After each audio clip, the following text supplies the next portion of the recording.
bisa rak ngono. Punten dalem sewu. Ning kula menika namung lari dusun. Nggih menawi lari dusun menika srogal-srogol Subasita nggih mboten iso. Wes saiki genahe gelem apa ora? Wis ngono wae kok. Kula menika ajrih lho. Ajrene gelem. Sampun ngaten menika. Gelem ning wedi. Kanjeng Adipati menika. Mangke menawi wonten abdi ingkang mangertos kados pundi?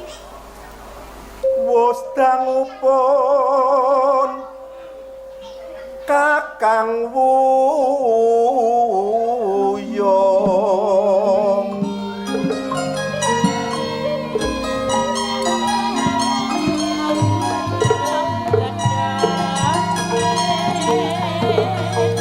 marang Yayi Wano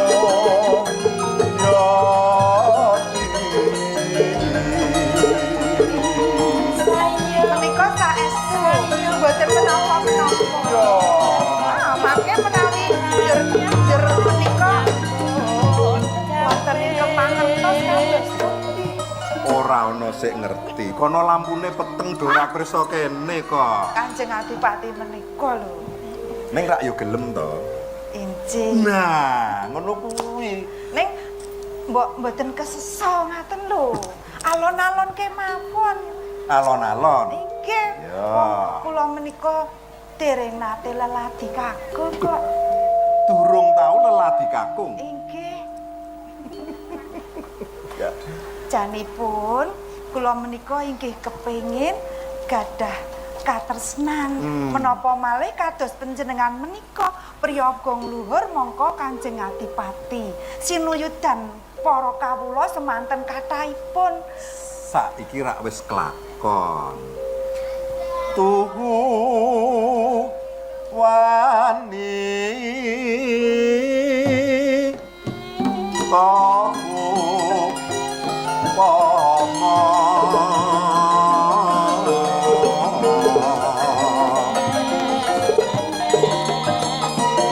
musti kandeng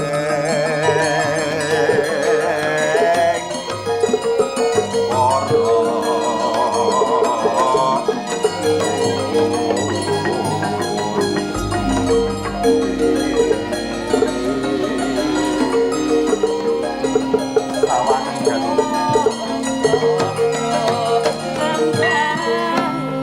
sing pating galep garing sisih kono kae Nggih. semune kae nyengkuyung anggonku karo sliramu padha andon katresnan. Mbok sampun ngeyem-yemi kula to Kanjeng Adipati. Sesuk nek wis tekan titi wancine aku tak sowan wong tuamu Ngaten.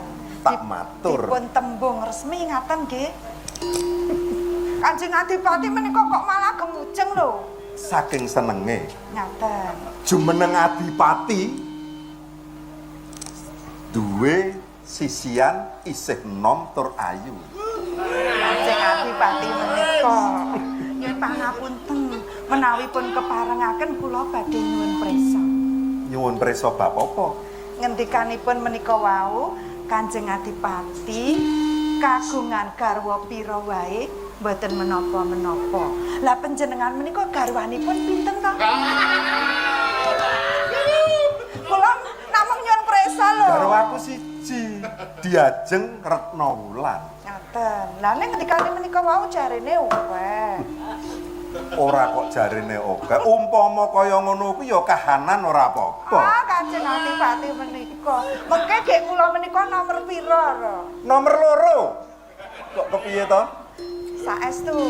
Saestu tenin. Namung kalih tok til. Kalih tok til. Mbuh sesuk. Wah, menika lho, marake njur piye wong kula menika saestu dereng nate. Ya, Dereng nate sesemahan. isih prawan. Kula menika tasik ting-ting.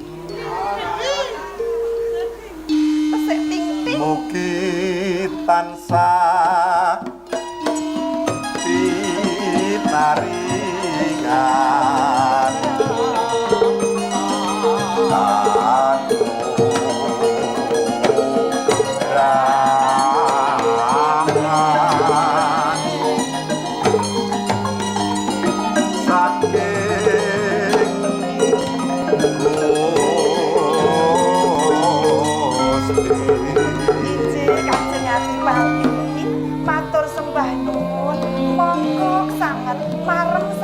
sing manah kula Yo. sareng kula mangertos menapa ingkang dados panganika Kenjing. Ngene Mintarse.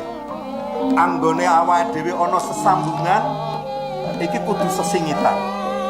Ora ana sapa wae sing ngerti kalebu garwane, kalebu Narapraja ing Gading liyane. Ngaten. Mula iki kudu sesingitan. Wis Mintarse, saiki kowe ndak bali. Bali ana ing padepokan. Ayo. Yen pamit Jin Kanjeng Adipati.